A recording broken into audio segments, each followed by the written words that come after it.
Hello Kateki! We're back again for another video, and for today's video guys is my good news ako sa inyo. Naalala nyo ba itong phone na ito? Itel P55 na na-review ko sa aking channel.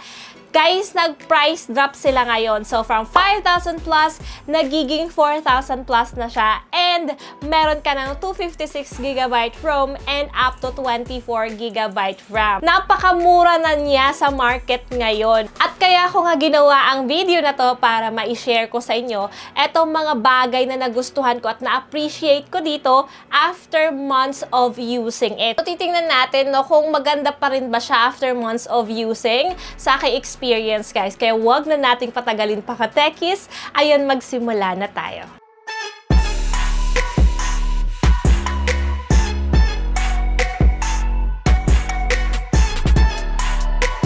Yes guys, kung makikita nyo, eto nga ang Itel P55 4G. Kung makikita nyo, ang ganda-ganda po niya. Mas na-appreciate ko siya nung nagamit ko siya na ilang buwan talaga. So, pinakaunang feature na nagustuhan ko dito guys is yung kanyang huge nga na ROM at RAM. Imagine, 256GB ROM na siya na may up to 24GB RAM. Malaking tulong siya for me. Kasi mahilig ako mag-install ng maraming apps, and then pictures dito, video doon.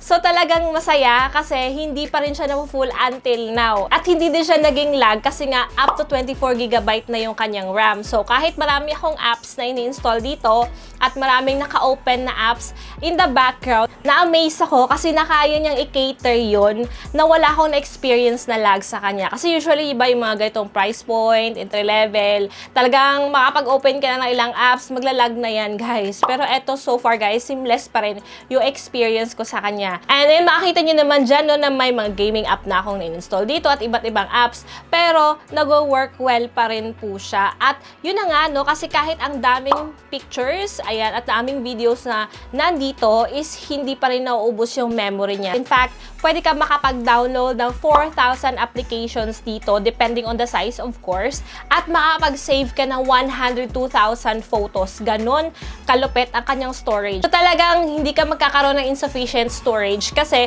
pwede ka rin makapag-extend na external storage kasi meron naman siyang SD card slot din. So talagang the bigger memory, mas madaming moments kang may store dito, and that's what I appreciate about this phone. Talagang it helps no yung huge storage and huge RAM niya pagdating sa mga files and documents and apps. Second thing na na-appreciate ko sa kanya dito guys is ang kanyang battery. Diba si Itel P55 is meron siyang 5,000 mAh battery. Guys, hindi joke po yung 5,000 mAh battery niya. Talagang makunat po siya sa aking experience. Kasi ako, my first phone naman ako, at ito yung iPhone. So, alam naman natin, no, usually yung iPhone, hindi talaga siya nag-last in a day kung ginagamit mo siya spontaneously. Pero, eto guys, effective siyang ginawa kong second phone kasi nakauwi na ako ng bahay, buhay pa rin yung phone ko na ito. Talagang lifesaver siya for me. Minsan nga kapag gusto ko makasave sa isa kong phone, ginagawa ko siyang Wi-Fi hotspot guys kasi ang tagal niyang malobat. And ayun na nga sa gaming guys, sobrang solid naman din niya kasi hindi din siya mabilis talagang malobat. May enjoy mo pa siya na ilang hours bago siya malolobat kung spontaneous din yung paglalaro mo. So, there nga ipapakita ko sa inyo, even sa aming short span of time ng testing and after months of using nga, talagang consistent pa rin yung kanyang battery consumptions, no? So, there, nag-test kami guys and 57%, naging 52% lang siya. After 30 minutes, napaplay namin ng YouTube and naging 45% after playing Mobile Legends. Ganun lang yung span ng kanyang battery life na kinukuha sa kanya while using this phone. So talagang masasabi kong solid ang battery consumption ng device na to. Even months ko na siyang ginagamit, hindi pa rin nagbabago yung performance niya. Solid pa rin siya sa battery. And ayun nga lang no, kasi 18 watt lang siya, talagang expected na hindi din siya ganun kabilis talaga ma-charge. Like, you need to wait 2 hours talaga para ma-fully charge si Itel P55. Pero not bad na rin kasi kahit maghintay ka naman ng ganun kahabang oras, kung matagal din naman siya malobat, so okay lang. At ang pangatlong bagay naman guys na na-appreciate ko sa kanya after months of using is ang kanyang screen quality. In fairness naman, sa kanyang price point, talagang hindi naman nagbabago yung quality ng kanyang screen. Ganun pa rin guys, makita nyo nga dyan sa screen. Seamless lang nung pag-switch ng any application. Wala kang ma-feel na lags and frame drops. Ayan, smooth yung browsing, very responsive ng touch with 90Hz na refresh rate. Talagang solido pa rin ang kanyang display ka-Techies. Smooth pa rin at immersive pa rin yung viewing experience namin. In fact, punch hole na siya ha sa kanyang price. Usually, yung mga kapresyo nito, Halo display pa, pero ito guys, punch hole na siya. And ayan, ang pang-apat naman na bagay na na-appreciate ko dito after months of using is ang kanyang gaming performance. Yes guys, you heard it right. Though I'm not gonna lie na yung kanyang processor is talagang hindi siya ganun ka-latest, pero ay kinaganda dito is sa gaming naman niya,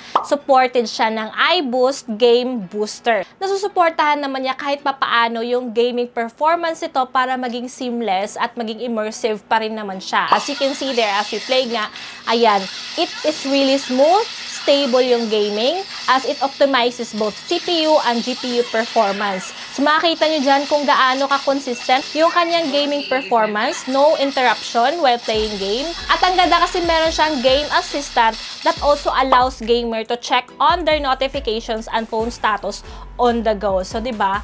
Ganun siya ka-multitasking at super okay pa rin yung performance niya after months of using it. So, akala kasi ng iba kapag months na daw is hindi na ganun kaganda yung gaming performance. But, sa experience ko, sobrang solid pa rin ang gaming niya. But again and again, manage your expectation ha, kasi napaka-affordable lang din naman ito. Baka niyan, i-expect nyo na pang high-end performance kahit sobrang affordable lang niya. Hindi naman ganun. Reasonable lang yung price niya sa performance din naman niya. Next is panglimang bagay na na-appreciate ko dito after months of using it is ang kanyang camera. Yes guys, kasi diba ito si Itel P55, meron siyang 50MP AI camera siya. Guys, ganun pa rin yung performance sa kanyang rear camera. Hindi pa rin siya nagbago after months of using it. Maganda pa rin po yung rear camera niya. In fairness, makita nyo naman dyan sa aking mga sample shots kung gaano pa rin ka-detailed at kaganda itong kanyang shots. So there, makikita nyo guys, super clear yung camera. Every click, makikita nyo naman dyan yung masterpiece niya. And meron din kasi siyang built-in na 2 sensors. So, kaya yung may 50MP, just may AI lens pa. Yun yung nagpaganda rin sa camera niya. Kaya perfect yung ating capturing dyan. You will also experience natural beauty effect. Ayon sa ating testing. With its AI camera, kahit walang makeup guys, natural looking pa rin ang kanyang dating. Ayan guys, talagang makikita ko dito na kahit months of using na, ganun pa rin po ka-consistent yung performance niya. Talagang wala pa rin naman akong na-experience na hindi ko nagustuhan dito.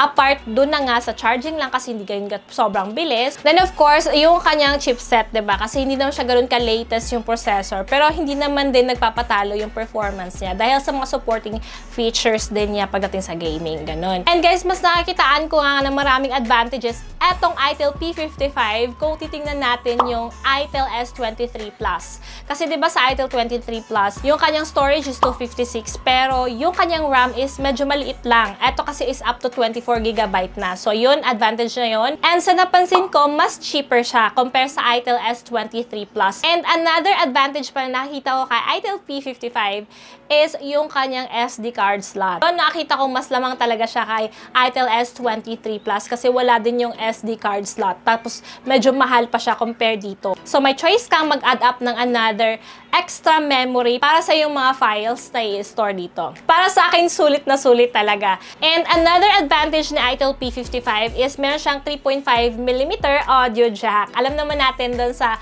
Itel S23 Plus na wala din siyang earphone jack. So, yun, advantage na rin yun for me kasi hindi naman lahat fan of wireless earbuds. Ayan. And complete set na rin po siya, diba? Sa 4,000 plus mo, may earphones ka na at may free clear case ka pa. So, yun na guys. Kahit ilang buwan ko na siyang nagamit, sobrang solido pa rin niya at sobrang sulit na niya sa kanyang price point, no? Sa market ngayon, ito yata ang pinakamura na may 256GB ROM at up to 24GB RAM na storage. Talagang panglaban na to at pwede itong pang-gift.